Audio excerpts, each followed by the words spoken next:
Sent to Earth by his mother and father just before his home planet of Krypton was destroyed, young Cal crash lands on Earth and is found by the Kent family, who raises him into adulthood. It's only then when he begins his journey to discover who he is and where he is from.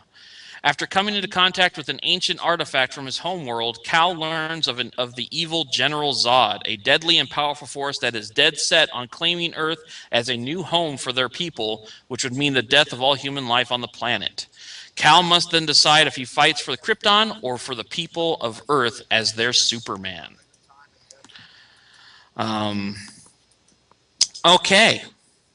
Brian, you said you wanted to go first on this one? Yeah, I'll go first. Okay. Um, Switch that there. Okay. So going into this movie, uh, had very high expectations for it, even though I only saw a teaser trailer. So I pretty much avoided everything online, on TV, anything that was remaining in the movie theater, just so that I could have a totally fresh viewpoint and experience with this movie. Um, because I knew eventually they would start showing a lot of the action scenes and everything else, and of course, I was right. Yeah. So I didn't know what to expect when it came to all that stuff. Uh, that being said, I'll give you some of my likes about this movie. I really liked the how Krypton was shown as a living planet, kind of Mm. like a Pandora of some sort. Mm-hmm. It was a little jarring when I first saw it because my mind is so used to the vision of Krypton being kind of like an ice planet Yes. from the other movies, and it wasn't. It was kind of. I wanted to see more of that particular world, and who knows, maybe we'll see more of it in the future. Mm-hmm. I thought the costume design was really good. Not necessarily for the Superman movie, but I thought the uniforms that were worn by Zod's army Mm. were particularly awesome. First, I thought that the air masks or whatever they would have on uh, would be kind of cheesy, but I thought it kind of matched perfectly with what was going on within the movie. So, Mm. big props to that. Uh, One thing I didn't expect was the origin story flashbacks. Mm. I'm really, really glad they went in this direction because it was something new and original. And they were quite interesting to what he was going through at that particular moment. Like he saw the school bus, so then he flashed back to what happened in the school bus and the friends that he met and all these different things. I thought that was done really, really well. Uh, Maybe more so when he was a kid in school and seeing X-ray vision for the first time and Mm. hearing things. I just thought, wow, that's something very impressive. And I think the one thing that Zack Snyder does very well is special effects movies. It just seems like he knows how to get this done, how to shoot it, to make it most interesting. I'm not sure if I quite like the far away camera shot to a quick zoom into something happening to make it look realistic in a way, Mm-hmm. You because think he that does does it happen too quite a bit. much? But I thought it was interesting how he shot it, especially for all the special effects that were in this movie. Because I Mm-hmm. honestly thought there was a lot of special effects in this movie, Yeah. maybe an overdone amount of special effects. Yeah. Uh, Talking a little bit more about some of the scenes, the fighting scenes between the heroes and the villains, I thought were really done very well. Um, if not maybe overdone in a way. But I really like how they used the flying and the power and everything else to signify what they're really like if they were to fight each other. I also like some of the nods to the original series. I don't know if you caught those at all. I'm pretty sure James didn't, but for Dave, when they were in Smallville, there's a scene where there's a helicopter and it spins out. I don't know if you remember Superman 2 or not. There's an exact scene just like that in Superman 2. Done with Mm. models, of course, and props, but I'm pretty sure it was a homage to Superman 2 scene. Okay. Um, I thought this again. We talked about cinematography. I thought that was all great. So now my dislikes.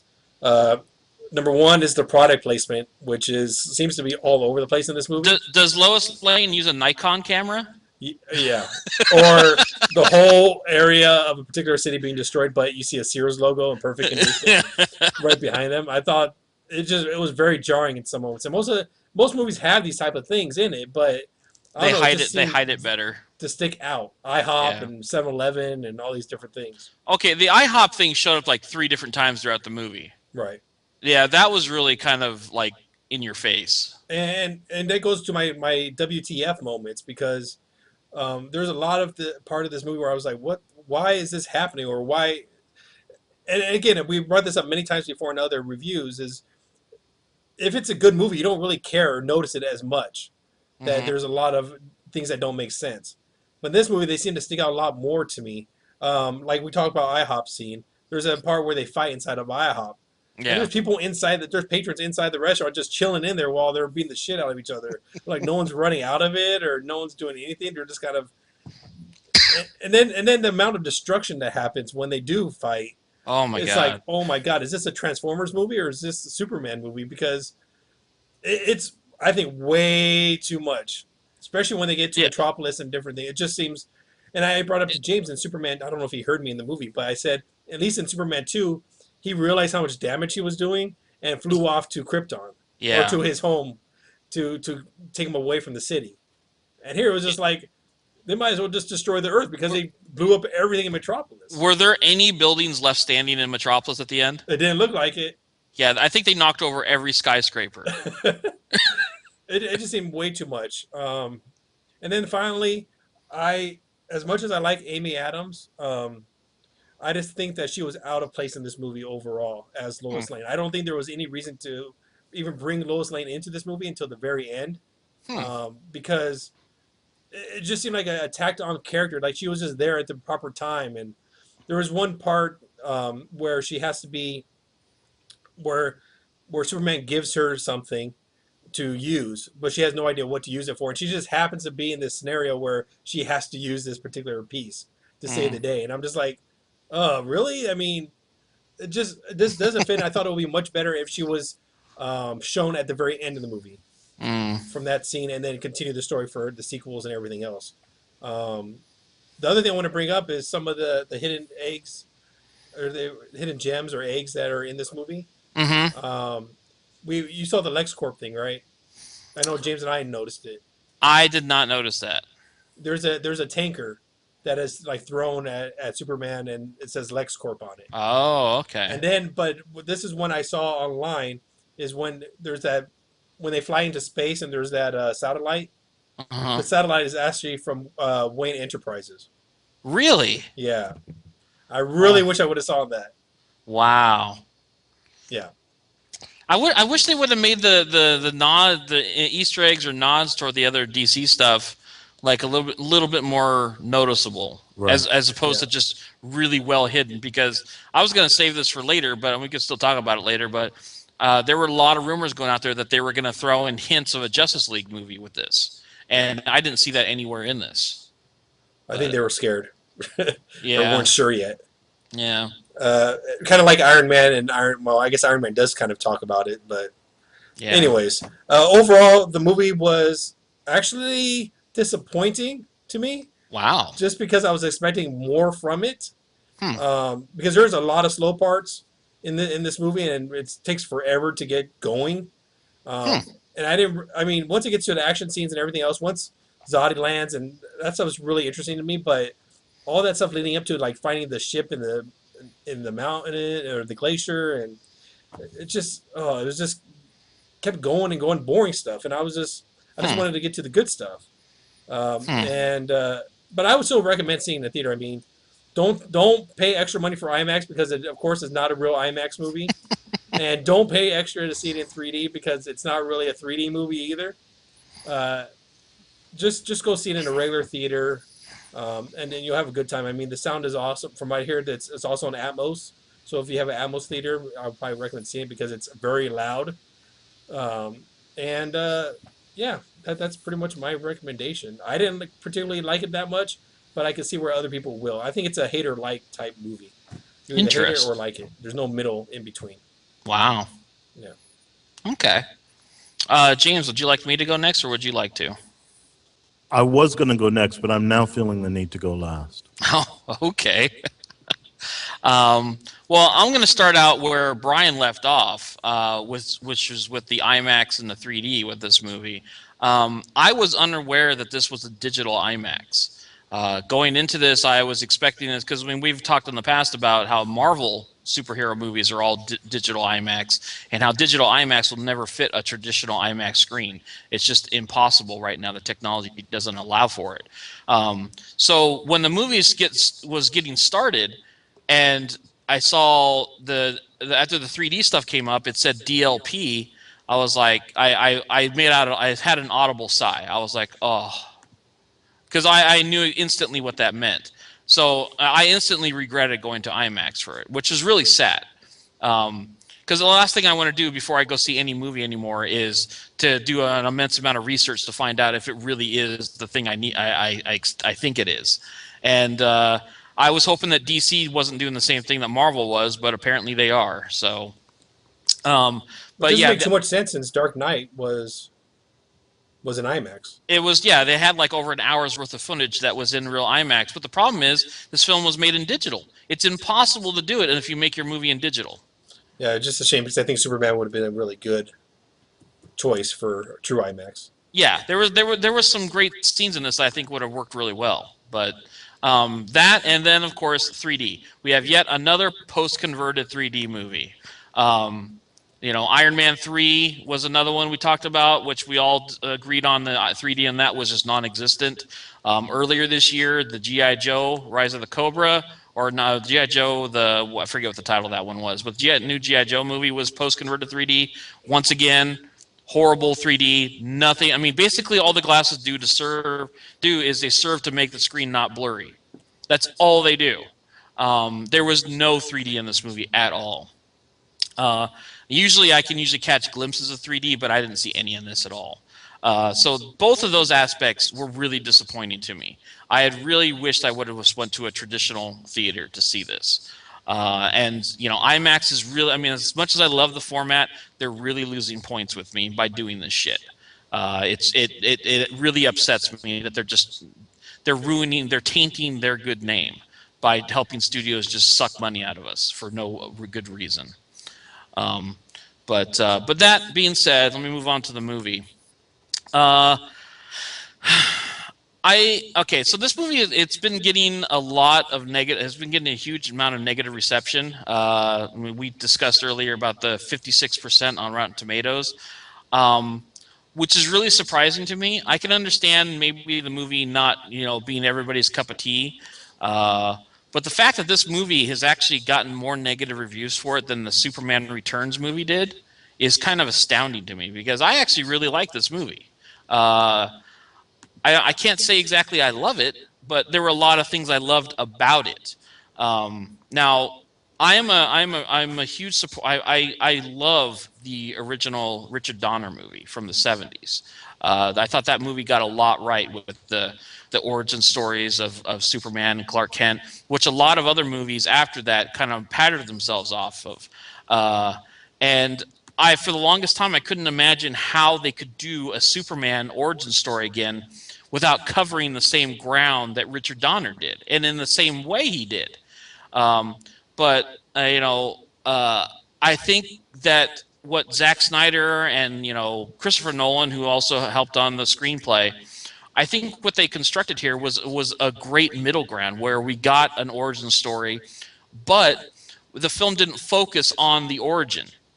Instead, I love the fact that once we left Krypton and we landed, like right when his ship lands on Earth, immediately we already see him as an adult.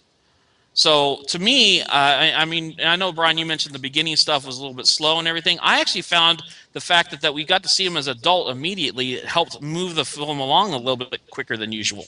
I actually thought that the part in the oil rig part was fine. I'm talking about after the fact. Oh, okay. You think he kind of meandered a little bit too much? Yeah. Okay.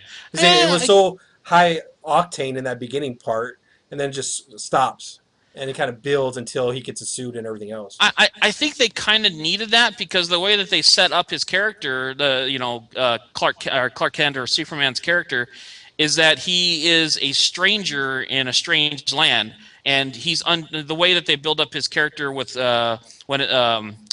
I forget his Earth father, Kent, I forget what his name is, played by Kevin Costner, tells him that he needs to keep himself hidden. He can't tell anybody about himself, and he's had this like built into his psyche throughout all these years to keep himself like separated from everybody else.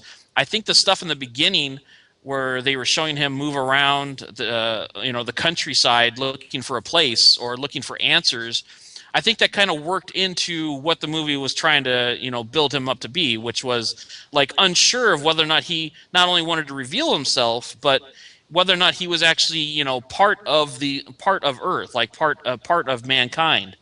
And and to your point about, the Lois Lane being introduced too early, I think I actually really like the idea that she not only, was the reporter that, we've all are used to from, previous iterations of Superman and the comics and whatnot, but I like the idea that she was also responsible for putting Superman over the edge. Like the fact that she sought him out and she meant him no harm and she accepted him for who he was like the catalyst for why he finally decided to reveal himself. And I thought that all worked really well, especially since it was Lois Lane, because it gave her more of an active part in his life as opposed to just being the ditzy reporter that never knows who she's working with. And I really like how everything that her character did in that aspect of the film was handled. I mean, there's a couple moments. I think there's more than a couple moments where she was a damsel in distress, where Superman had to save her like 2 or 3 times. Exactly. That was a little bit kind of tiresome. We didn't need that many times. But overall, I think that they handled the relationship between those characters pretty well. And as far as Amy Adams goes, I thought she was fine in the role. I mean, I like her too. And I kind of like the little bit of feistiness that she added to the character. So I guess overall I was fine with her. And also, you mentioned about the stuff with Krypton in the beginning. I really enjoyed the stuff on Krypton. I liked. I mean, the original Richard Donner movie also had an extended amount of time on Krypton, and I'm glad that they kind of made changes to it. I had the same problem you did, where I don't know if it was a problem for you or not, but I always associated Krypton with like an ice world. Yeah. So it was a little bit of adjusting there, and that's just because I had seen the Richard Donner movie so many times that it was just ingrained in my memory, and it just took a little bit of adjustments to get used to it. But I liked all the stuff we learned about Krypton, about how they had this like Matrix-like baby factory, where these are all like, genetically engineered people for the society, and how they have no real personality to them, and they're just all born to do one certain thing. It reminded me a lot of one of my favorite science fiction movies, Gattaca. Gattaca. Which had to do with, people genetically being engineered and having no real will to do anything else other than what they've been bred to do. And leading off of that, I think what they did with the villain of the film, General Zod, was awesome. I mean, I've always been a huge fan of Terrence Stamp, as General Zod. Who doesn't love the line "kneel before Zod"? Which you should have said in this one. But he wasn't the tyrant that Zod was in that. He was like an evil dictator. Whereas in this movie, and we've mentioned this before about our villains in our superhero movies, he is a villain that has an actual purpose, a cause, and he was actually pretty idealistic. Yes, yeah, and he may be going about everything he's doing the wrong way, but he's doing it for what he believes to be the best purpose.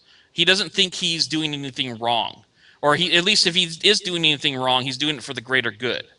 And that to me was single-handedly made this a better version of Zod. As much as I love the Terrence Stamp version, just because there was much more complexity to him, especially near the end when there's certain things happen, and the inevitable face-off between Zod and Superman. The line of dialogue he gives there about like, I've been raised and bred to work and do things for my people, and now I have no people. And I really love that line of dialogue, and it really kind of set in stone what his character is and where he was coming from the entire time. But yeah, I loved all that stuff. I loved all the actors they had in this movie in general. Henry Cavill, I thought he did a good job as Superman. I heard some people say that he was a humorless Superman. I didn't quite see that. I thought he had just the right amount of humor to him, considering his situation. I really liked the idea that we got to see Superman grow. Like, he didn't have a full comprehension of his powers. You know, like his eye beams, he was just kind of starting to learn to use those throughout the movie. The early moments where he was starting to fly, I thought were really good. And as far as the other actors, I already mentioned Amy Adams is good. Michael Shannon as General Zod, I can't picture anybody else in that part. That was perfect casting. Russell Crowe, Kevin Costner, Lawrence Fishburne, all those guys did great in their roles. And even like the smaller characters, like the Colonel or General or whatever he was, I didn't even know what his name was, but he was pretty much throughout the movie near the end. I actually thought he did a really good job, and stuff that goes on with him, I got really attached to the guy after a while. And the second hand, I guess the first in command or whatever behind Zod, the chick. I think her name is Fiora or something like that. I really thought she did a really good job. She was really menacing, and I enjoyed her performance as well. Anything else to wrap this up? I saw the same problems you did also, Brian, with the amount of destruction at the end of the film. It was way overkill. But at the same time, the final fight reminded me of a better version of the fight between Neo and Agent Smith in the last Matrix movie. Yep. For once, we got a fight between super beings that felt real and was pretty awesome at the same time. I think there was a moment where he had Zod and he had him in the air and he was punching him, and then he was knocking him forward, and he was going up to him again and punching him. It was like one continuous shot, and I thought that was awesome. There was stuff in this movie that we only ever dreamt of seeing Superman do before. Because like when he falls on the ground, but instead of getting up by his feet, he floats. Yeah, flying thing. Yeah. I just love that. I love it when he's learning how to fly and he crashes into the mountain and destroys the mountain. And just I don't know. I really liked how they did all that stuff. Now, as far as whether or not I think this is a better Superman movie than the Richard Donner one, I don't know. I don't know at this point. I have to see this movie more to really get a handle on that. I like the directions they took this. I liked all the flashback stuff that you mentioned, which I thought was a good version to doing a full-on origin story with them. I can say this, though. This is a much better movie than Iron Man 3, and I think this is probably going to end up being the best superhero movie of the year. I know we still have Thor to look forward to, but I think Thor would have to do something pretty miraculous to top this for me. So yeah. Huh? Kick-Ass 2. Yeah. I mean, I have high hopes for that, but I don't know. I think this movie did so much right that it's going to be hard for other movies to really top it for me this year. But yeah, so yeah, I would recommend seeing this. Definitely don't see it in IMAX. Do not see it in 3D. Go see a normal showing of it, and I think most people will come away pretty pleased with this movie because it's pretty great. So. I'm just really glad that Pacific Rim is going to be true IMAX.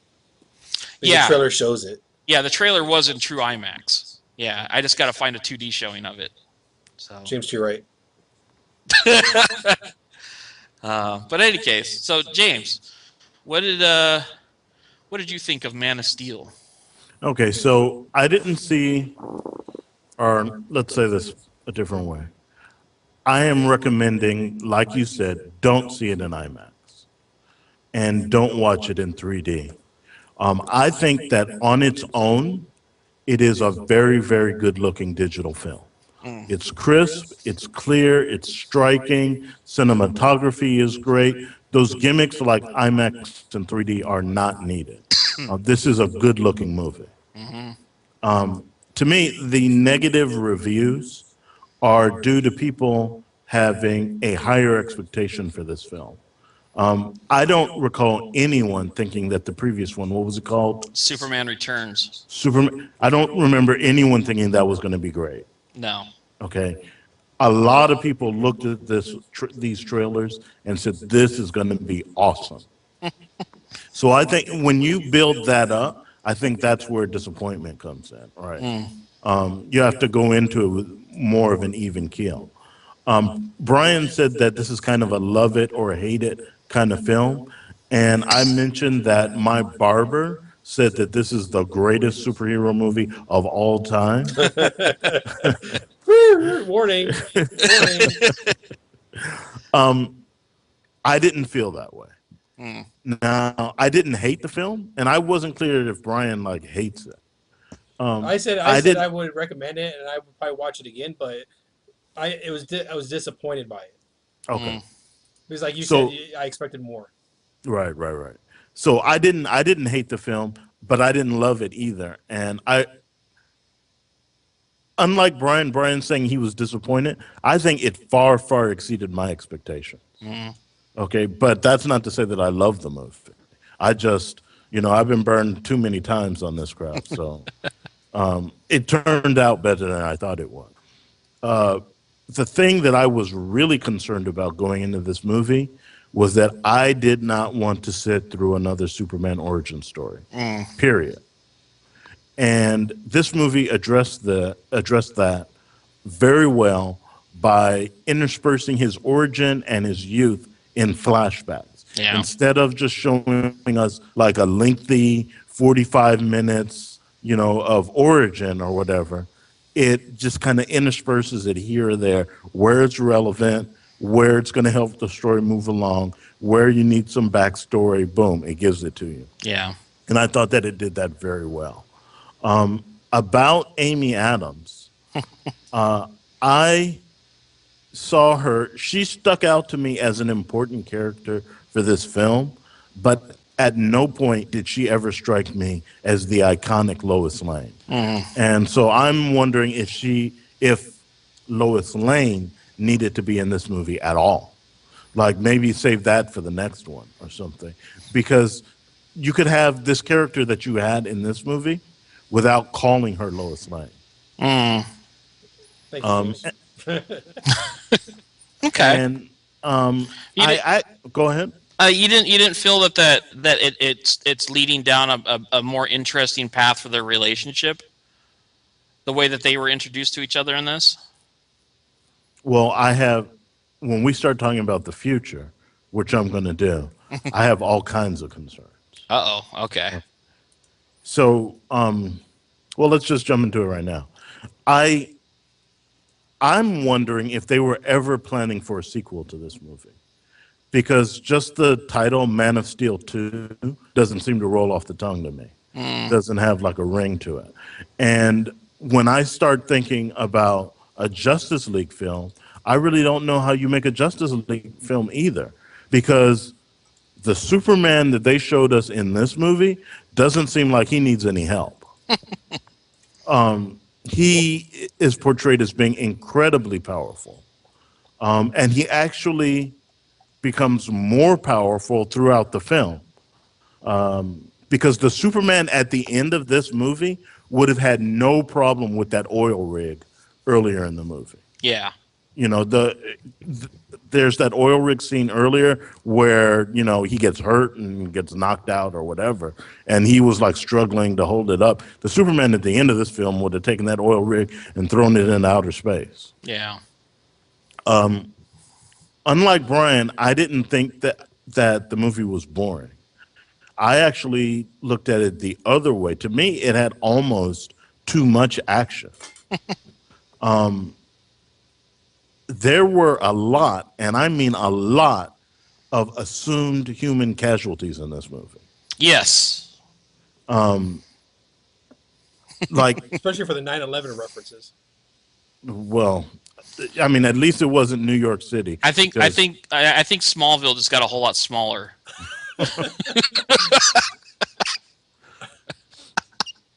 But the thing is, I mean, on one hand, he kind of is keyed into Lois Lane because when she was in peril, he was able to save her.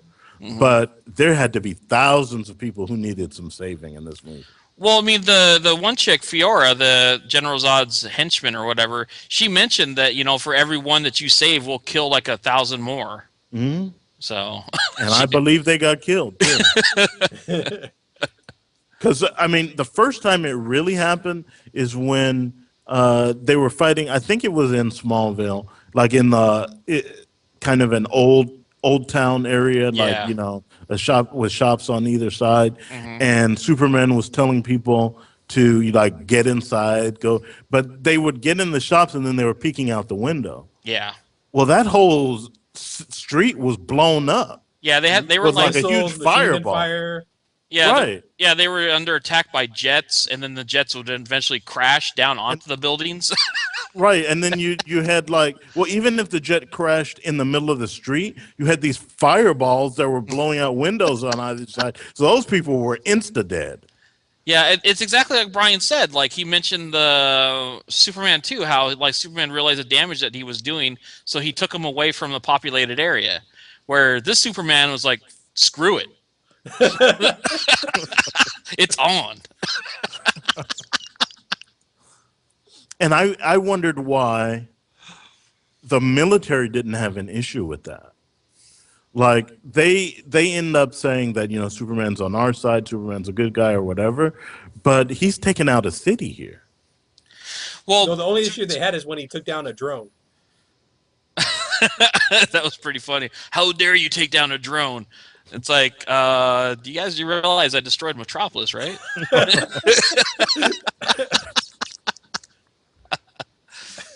To be fair, though, Metropolis was already a wasteland by the time he started, you know, fighting in amongst those buildings. Due to What do you mean already a What wasteland? do you mean? Huh? Because of that device. No, it was in a certain area. They went It went was- to another area of Metropolis No, at one but point. you noticed and that, started- that machine was getting its radius was getting wider as it went on. It was destroying the city and more and more as it went on. Superman and Jor-El were actively knocking down building after Well, building. yeah, no, after I know, building. I know they were, but like before they started their fight, it looked like they were standing in a post-apocalyptic wasteland already before they even started fighting. I don't know. So I don't know. I'm not saying that they didn't knock down at least a dozen buildings. I just They remember did. the scenes where they destroyed the main part of Metropolis, and then they went to like a quiet part and started destroying that area. Yeah, exactly. Let's go over here to where there's no damage and knock down all the buildings. Well, there's a train station. Once again, this is our the Incredibles reference where everybody's going to sue Superman for saving them. Which would be a great storyline. But So where was that? Let me see. So other things that I had with this, other issues I had with this movie, and especially when we're talking about how does it go forward from here, like, so he's basically going to go back and assume his role as Clark Kent. But when I watch this movie, it seems like the whole world knows that Superman is Clark Kent. Like, clearly they've publicized that Lois Lane knows who Superman is. No, okay, she knows who Superman is, but she has never divulged his name. I don't care about. That's the same They- thing. That's the same No. thing as in the Richard Donner movie. No. I'm saying they've publicized that Lois Lane knows who Superman is. Superman himself has said that he grew up in Kansas. Kansas, Oh, he did, didn't he? right?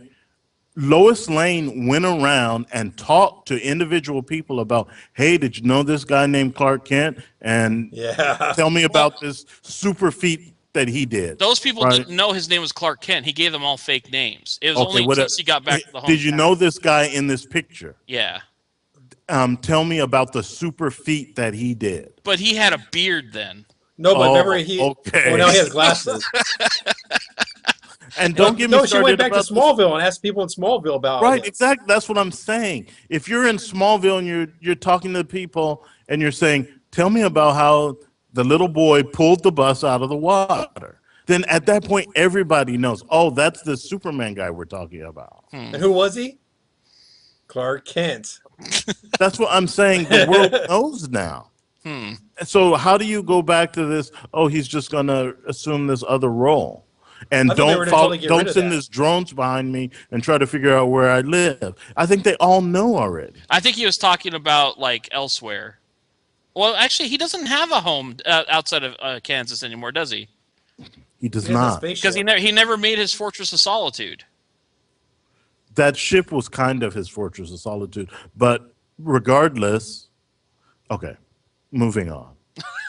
Well, no, I'm starting to come around to what you're saying. Okay. Yeah, it's like he doesn't have a Fortress of Solitude, which I think was a major oversight. They should have ended the film with him, showing him putting that together or something. Well, the other main issue is that they try to base this movie off of somewhat of a reality, and like James just said, everyone would know. This is in part where the internet is strong. People have video cameras, everything else. They obviously will know who he is, and it doesn't make sense for him to go back to, oh, I'm going to be a reporter now. Yeah, It- yeah. Okay, first of all, what are his credentials to be a reporter? He knows Superman. And second, these stupid. Okay, I'm hearing an echo. Do you guys hear that? No. I'm hearing something. Hello? Testing? Testing. No. Testing. No. I don't got it. No, stop talking, Brian. It stopped, I think. So no one else say anything but me. Testing, testing, testing. Okay, it's gone away. Do you remember what I was saying? I thought you said stop, or like you wanted to change the subject.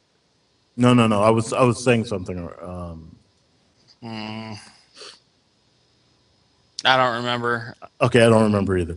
So one of my big issues is at the end of this movie, those stupid glasses. Like okay, we've just had this whole thing where everyone has seen Superman up close, and I'm going to throw on a pair of glasses and start walking around the Daily Planet as though like you don't know who I am. That is first of all really stupid.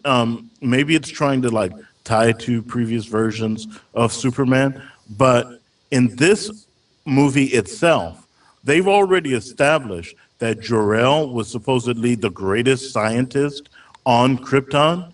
So they could have easily built in something that said that there's like a cloaking device or something, and he's attached it to these glasses so that whenever he wears the glasses, no one can recognize it or something like that.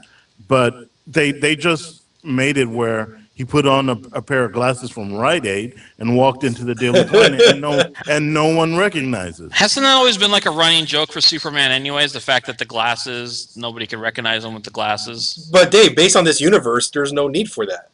Right. They should have for a more realistic approach to it. James's idea with the cloaking thing was a really good idea. Yeah. Who knows? Maybe they'll do that later and figure that out. But I don't know. It's just really weird. The one thing I really liked about, and when you're talking about future movies in this universe, is that they established that there's more outside of just Earth and Lex Luthor or whatever have you. And they could introduce more characters outside. They really talk about the Phantom Zone a lot. And I'm sure James will talk more about other characters in those areas, but it could lead to something more. So where the older Superman movies are kind of tied down. You're about to say something, Dave? Well, I was gonna say it's actually it's a spoiler thing, but I'll leave that out. It was gonna be a spoiler.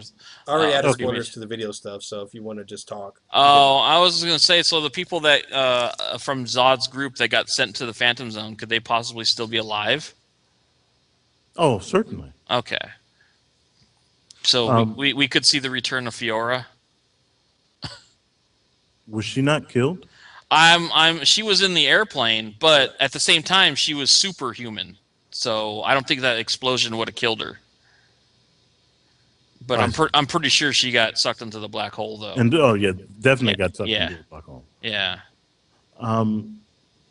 So then, in terms of a Justice League film, I don't like where this movie leaves us, because if we're going to Justice League, we need kind of the stoic, stone-faced Superman who's very moral, who's very American, who is, truth and justice and all of that, right?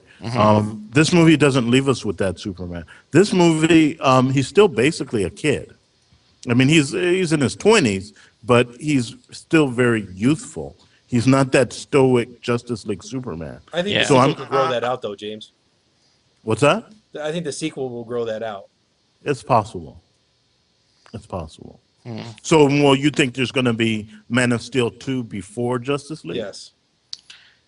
And I don't think it could be necessarily called Man of Steel. You remember what Nolan did with the Batman movies, where he just changed it from Batman Begins to The Dark Knight, without actually adding a 2 at the end of it. He could find another title to call it. I don't know what. What else are you gonna call Superman? I don't know. Superman. I mean, they didn't start calling him Superman in this until the end. So They call him Steel. Steel. Shaquille Make him O'Neal. black. Oh my God. Plays basketball. So then, just to wrap my thing up, I think Dave mentioned Zod, and the actor portraying Zod, and the actual character himself. I thought they were both phenomenal. Yeah. One of the things that, and I'm feeling like I'm repeating myself from previous shows, but one of the things that always draws me in is a bad guy who doesn't think that he's the bad guy. Yeah. And that was Zod. He's like a justified villain. He feels that he's doing what he needs to be doing, and perhaps what the good guy is doing is affecting the way that he's acting. Yeah. And I thought that this portrayal was spot on and awesome. It wasn't what I was expecting. I was a little bit upset because I had avoided all Superman trailers up until about 3 days before I saw this movie. And it was like, I noticed that it was a Superman trailer, so I got the remote to mute it, and right as I was pushing the mute button, they said Zod. And I said, damn it, because I didn't know that Zod was in the movie. Really? I did not. Wow. That's really good avoiding that. Well, I avoided it until 3 days before I saw the movie. So yeah, it was good to see Zod in the movie, and it was good to see this portrayal of him. I think for me, it's what saves the movie. It's not, like I said, it's not like I would have hated this movie otherwise, but I would have probably been on the fence of maybe wait. It's Zod that makes me say, see this in the theater. Okay. And also the epicness of this movie. This is the type of movie that benefits from being on the big screen. It's the kind of experience that you almost never really will replicate in your own home. And I'm not talking about IMAX, but a big, a movie theater type screen. There is a lot of action in this movie, sometimes too much, but I think it benefits from being on a big screen. Okay. And that's what I have to say about that. Awesome. Now, would you guys say that you like this better than Iron Man 3? Yes. Yes. Yeah. Okay. There's no question. Okay. But This Is the End is better than this. Yeah, you know what? I'm surprised, but I would have to say that too. This Is the End I had a much better time with that than Man of Steel. But that's not, for me, that's not saying I disliked Man of Steel. It's just, yeah, I'm really surprised that's how that worked out. And I want to be clear, I did not dislike Man of Steel either. I just have a lot of problems with it. But I mean, I expected it to be utter crap, and it is not that. Yeah. It's a decent film. Best superhero movie of all time. I'm going to have a conversation with my barber. I'm probably going to wait until after my haircut is complete before I discuss this. You'll put a Superman logo on your hair. But yeah, I mean, I enjoyed it. It's not the best superhero movie of all time. Okay. Awesome. We should have a podcast about that. About what? Best superhero movies of all time. And just kind of run down the ones that we've had.